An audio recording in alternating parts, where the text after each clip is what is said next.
In the 1920s, it was taboo for women to smoke cigarettes. If they did, they were severely judged for it. Just like getting an education, a job, discussing politics, and doing sports, smoking was reserved for men. Women might hurt themselves, people said, and perhaps even burn their beautiful hair if they started smoking. With the Western world being a frontrunner in the capitalist game, the fact that women weren't smoking posed a big problem for the tobacco business. Women are 50% of a country's population, after all, and thus a potential gold mine if you're a business owner. You don't want your product to shy away from 50% of the population if the reason is purely based on the claim that smoking is unfashionable for women. The tobacco industry needed to change this societal preference. They tried several times to market cigarettes towards women, but failed each time. Until they hired the 28-year-old Edward Bernays. Bernays was an up-and-coming marketing genius with unorthodox ideas. Marketing in the early 1900s was aimed at being informative in the simplest and most concise form as possible. It was believed that people were rational actors who only bought products based on facts and information. Marketing was aimed at the rational part of the brain. But Bernays, being unconventional, knew that people also operate based on feelings and impulses, or let's say intuition. And this is often decided by the emotional part of our brains. The tobacco industry had tried to sell cigarettes to women by using logical arguments, but Bernays knew that the issue with women and smoking was a cultural and emotional issue. If anyone was going to succeed in selling cigarettes to women, the marketing had to be aimed towards women's identities. Bernays did exactly this. So let's go through what he did to succeed in this. He hired a group of women, gave them packs of cigarettes, and got them into the Easter Sunday parade in New York City. Parades was big events back then, kind of like a football match or the Super Bowl today. He told them to stop at one point during the parade and light up their cigarettes at the same time. He also hired photographers to take flattering pictures of the smoking women, which he then passed out to all the major national newspapers. He told the reporters that the ladies were not just lighting cigarettes, they were lighting torches of freedom. With this rhetoric, Bernays knew that he would trigger the appropriate emotions in women across the country.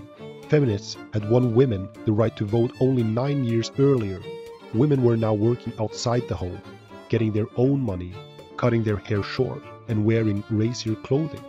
These women felt strongly about being the first generation that were independent of men, or at least that they had the possibility for this kind of independence. Bernays' tactics worked, and ever since, the West has had equal opportunity when it comes to lung cancer. He completely changed the marketing. You've seen nice-looking celebrities getting paid for advertising products. Well, that's an idea rooted in Bernays' strategy. Or how about staging controversial public events as a means to draw attention to an upcoming event? Again, Bernays' idea. Almost every form of marketing and publicity we're exposed to today began with Bernays. But here is the twist. Bernays was Sigmund Freud's nephew. Sigmund Freud was infamous because he was pretty much the first modern thinker to argue that it was the intuitive, emotional part of the brain that was dictating our behavior most of the time. Not even modern psychologists, who don't like Freud at all, can deny this claim. Freud argued that, at the end of the day, we are animals, impulsive and selfish and emotional.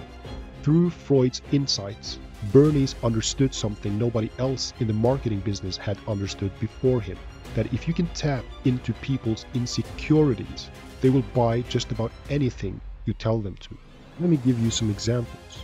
Trucks are marketed towards men as a way to assert strength and reliability. Makeup is marketed towards women as a way to be more loved, beautiful, and garner more attention from people, whether that is attention from other girls or men. Beer is marketed as a way to have fun and be the center of attention at a party. The idea is that you aim towards people's shame and insecurity, and then turn around and tell them that your product will resolve that shame and get rid of that insecurity. It is supply and demand reversed. Create a demand by identifying the customer's moral gaps, and then offer a way to fill that gap. On the one hand, this marketing philosophy has helped produce a tremendous amount of economic diversity and wealth that we experience today, and made you buy more products than you probably needed.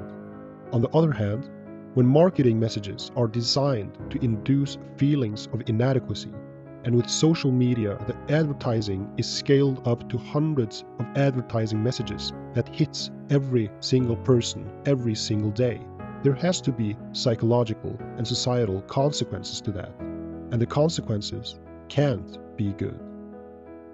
I appreciate your attention. You can support me and my channel by liking, subscribing, and commenting.